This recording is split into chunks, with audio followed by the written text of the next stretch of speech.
கிழக்கு மத்திய அரபிக்கடலில் பகுதிகளில் நாளை காலை குறைந்த காற்றழுத்த தாழ்வு பகுதி உருவாகும் என்று வானிலை ஆய்வு மையம் தெரிவித்திருக்கிறது.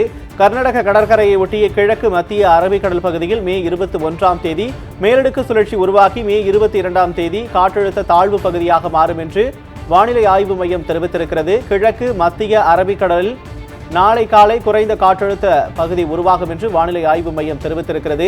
கர்நாடக கடற்கரையை ஒட்டிய கிழக்கு மத்திய அரபிக்கடல் பகுதியில் மே 21ஆம் தேதி மேலடுக்கு சுழற்சி உருவாக்கி மே 22ஆம் தேதி காற்றழுத்த தாழ்வு பகுதியாக மாறும் என்று வானிலை ஆய்வு மையம் தகவல் தெரிவித்திருக்கிறது.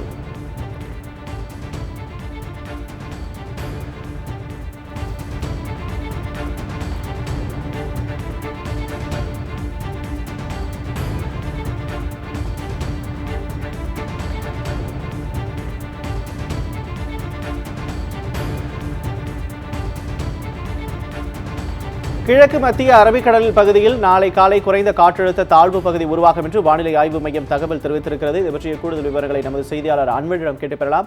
வணக்கம் அன்வர், கூடுதல் விவரங்களை பதிவு பண்ணலாம். வணக்கம் அசோக். நாளை காலை 8:30 மணி அளவில் கிழக்கு மத்திய அரபிக்கடல் பகுதியில் குறைந்த காற்றழுத்த தாழ்வு பகுதி உருவாக வாய்ப்புள்ளதென சென்னை வானிலை ஆய்வு மையம் தெரிவித்துள்ளது. குறிப்பாக அதே போல கர்நாடக கடற்கரை ஒட்டிய கிழக்கு மத்திய அரபிக்கடல் பகுதியில் மே 21ஆம் தேதி வாக்கில் மற்றொரு மேலடுக்கு சுழற்சி உருவாக வாய்ப்புள்ளது எனவும் தெரிவிக்கப்பட்டுள்ளது. இது அதே பகுதியில் நீடித்து மே 22ஆம் தேதி ஒரு குறைந்த காற்றழுத்த தாழ்வு பகுதியாக உருவாக வாய்ப்புள்ளது எனவும் அதன் பிறகு அது வடக்கு நோக்கி நகர்ந்து மேலும் தீவிரமடைய வாய்ப்புள்ளது என சென்னை வானிலை ஆய்வு மையம் தெரிவித்துள்ளது. இந்நிலையில் தென்மேற்கு வங்கக்கடல் பகுதியில் ஏற்கனவே 2 வளிமண்டல மேலடுக்கு சுழற்சி நிலவுகிற காரணத்தினால் தமிழகத்தில் இன்று முதல் அடுத்த 3 நாட்களுக்கு கனமழை முதல் மிக கனமழை பெய்யக்கூடும் என தெரிவிக்கப்பட்டிருந்தது.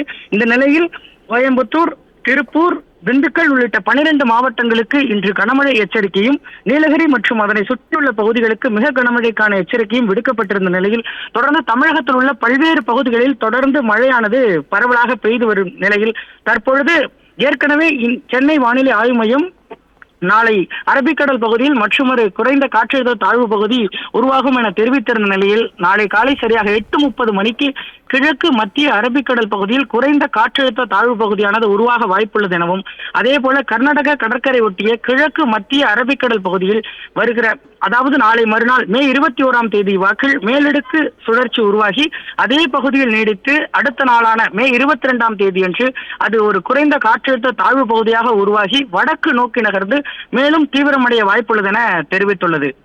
கூடுதல் விவரங்களுக்கு நன்றி அன்வர்.